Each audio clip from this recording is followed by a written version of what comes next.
আমি প্রায় ১ মাস ধরে অ্যালোভেরা জেলটা নিয়মিত ব্যবহার করছি, আর আমার অভিজ্ঞতা সত্যি বলতে বেশ সন্তোষজনক। প্রথম দিন থেকেই যেটা সবচেয়ে ভালো লেগেছে সেটা হলো এর টেক্সচার, একদম হালকা, ননস্টিকি, আর ত্বকে খুব দ্রুত অ্যাবজর্ব হয়ে যায়। অনেক জেল বা ক্রিম ব্যবহার করলে একটা ভারী বা তৈলাক্ত ভাব থাকে, কিন্তু এটা লাগালে তেমন কিছুই মনে হয় না। গরমের সময় এটা ব্যবহার করলে ত্বকে একটা ঠান্ডা ও শান্ত অনুভূতি দেয়, যেটা খুবই রিল্যাক্সিং। রোদে বাইরে যাওয়ার পর বা মুখ ধোয়ার পর এটা লাগালে স্কিনটা সাথে সাথে ফ্রেশ লাগে। আমি ব্যক্তিগতভাবে এটা রাতে ঘুমানোর আগে ব্যবহার করতে বেশি পছন্দ করি, কারণ তখন এটা ত্বকে ভালোভাবে কাজ করতে পারে। আমি মূলত স্কিন হাইড্রেশন আর ব্রণ কমানোর জন্য এটা ব্যবহার শুরু করি।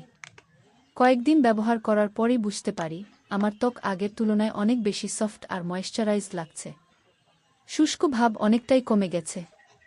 ব্রণের ক্ষেত্রেও কিছুটা পজিটিভ পরিবর্তন দেখেছি, বিশেষ করে ছোট ছোট ব্রণগুলো দ্রুত শুকিয়ে যায় এবং লালচে ভাবও কমে আসে। আরেকটা ভালো দিক হলো, এটা মাল্টিপারপাস হিসেবে ব্যবহার করা যায়। আমি মাঝে মাঝে এটা হেয়ার জেল হিসেবেও ব্যবহার করেছি, আর চুলে একটা ন্যাচারাল শাইন এসেছে। তাছাড়া ছোটখাটো কাটা বা পোড়া জায়গায় লাগালেও কিছুটা আরাম পাওয়া যায়।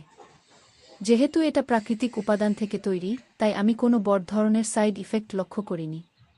তবে সবার স্কিন একরকম না, তাই যাদের খুব সেনসিটিভ স্কিন তারা আগে একটু প্যাচ টেস্ট করে নিলে ভালো হয়। সব দিক বিবেচনা করলে কম দামে এত ভালো একটা স্কিন কেয়ার প্রোডাক্ট পাওয়া সত্যিই বেশ চমৎকার। যারা একটা হালকা, ন্যাচারাল আর ডেইলি ইউজের জন্য ভালো জেল খুঁজছেন, তাদের জন্য অ্যালোভেরা জেল অবশ্যই ট্রাই করার মতো একটা অপশন। ধন্যবাদ সবাইকে। ভিডিওটি ভালো লাগলে অবশ্যই লাইক এবং সাবস্ক্রাইব করে পাশে থাকবেন।